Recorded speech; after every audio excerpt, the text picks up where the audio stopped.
Welcome back to Intermediate Programming Topics. This is video 2 in our series. My name is John Dwayne. Last time I went over the course introduction. Basically I told you what to expect in this series of videos. If you haven't seen my first series of videos, Introduction to Programming, but you have a programming background already, you should be okay. If you are new to programming, well, keep watching. If you can follow what I'm doing, maybe you know more than you're letting on. Okay, enough warnings. Let's get started. Today we're going to continue a topic I started in the first video series, User Interface. As I said back then, and I'll say it again, this is a really big topic. I'm just scratching the surface. But I want to give you a few tools to enable you to build some Windows forms that will help in creating simple business applications.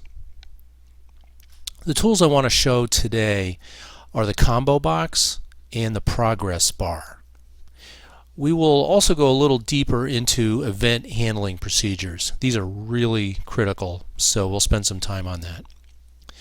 The combo box and the progress bar are referred to as controls. Specifically, they are ActiveX controls. Each is a small program itself that you load into your project.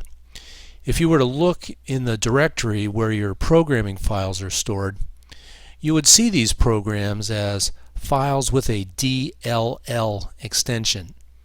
That stands for Dynamic Link Library. Here, I'll show you on my computer. I've got them here in this Windows folder called syswow64. And you can see there's a whole bunch of files here that have DLL at the end. Those are dynamic link libraries.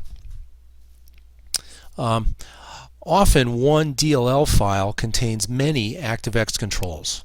There are other controls that are contained in .ocx files. These files are also containers for ActiveX controls and are referred to as object linking and embedding files. That's an older type of file that we don't really see much anymore. The modern languages just use DLL files. Alright, let's see where we can get a better view of the controls available to us in the VBA interactive development environment, including the controls that we're talking about today. So let's open our project, and it is in this file,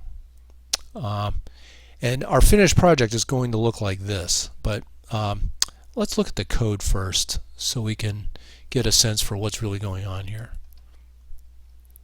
So I've already drawn the form, but right now let's take a look at the controls that are available to us right from the get-go.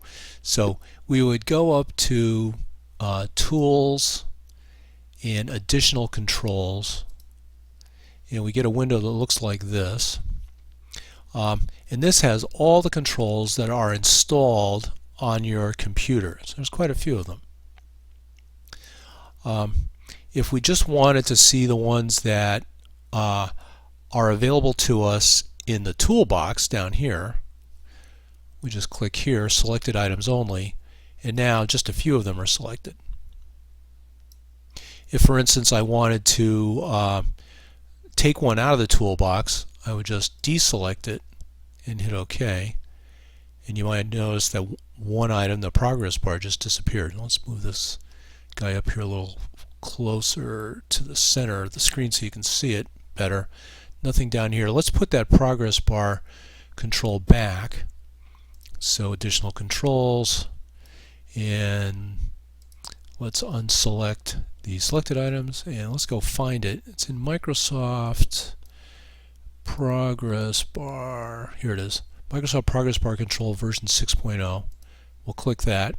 You see down here the file path that it's actually located in. Click OK, and there's our little progress bar over there.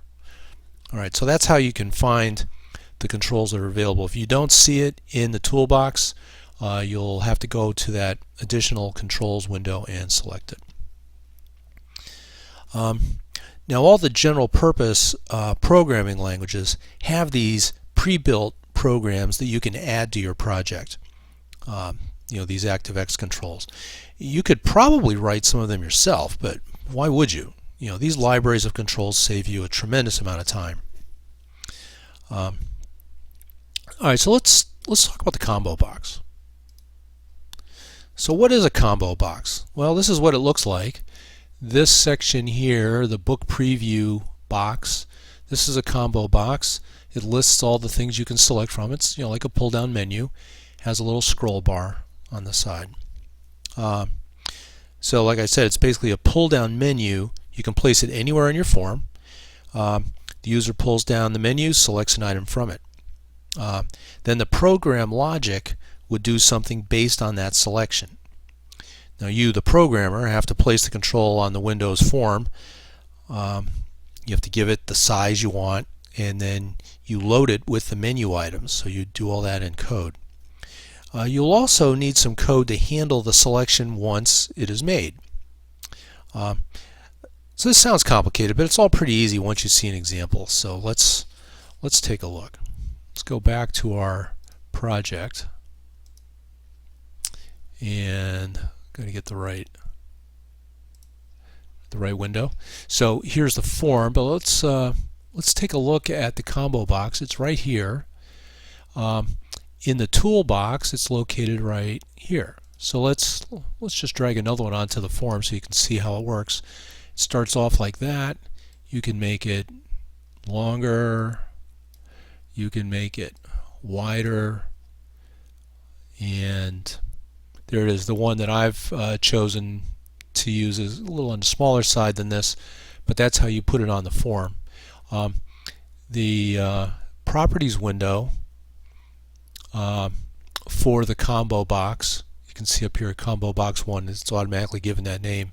There are a lot of properties to choose from, and we'll show in code kind of how we use those properties. So that's how you put the combo box on your form and how you can get it to be a different size. Okay, so that's the combo box. Now let's look at the code behind it. Actually, we're going to delete this. There we go, gone. Right click on the user form and view code. Now the combo box, I've given it the name CBO topics. So let's kind of focus on this snippet of code here. We'll kind of come back to this in a bit. This is a bit of code that's going to run when the user form appears on the screen. We'll talk a little bit more about the event handling procedure in a bit, but right now let's kind of look at the code here. In order to add the menu items, we use this syntax. We say me, so me refers to the form itself, and then on the form we have this control that we've named CBO topics.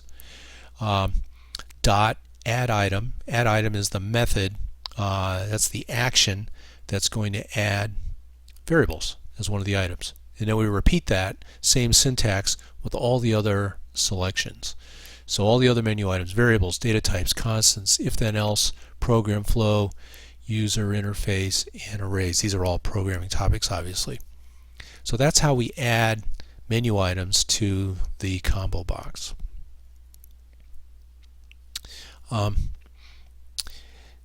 So let's now take a look at the progress bar. So here's the progress bar.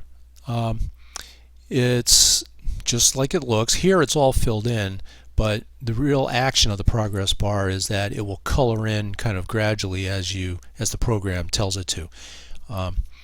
So the purpose is pretty obvious, to show progress. It's really useful in long-running programs. Now, usually your programs will run in an instant, very fast. But you may run into situations where you'll want to provide the user some feedback about progress so they don't become concerned that the program has become unresponsive. Progress bar, perfect for that.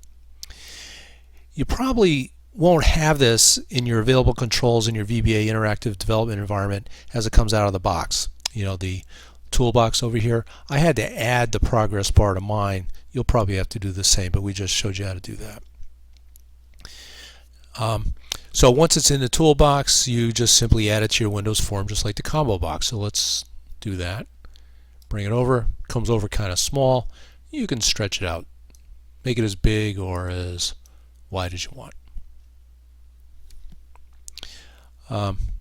So that's how we put it onto the form.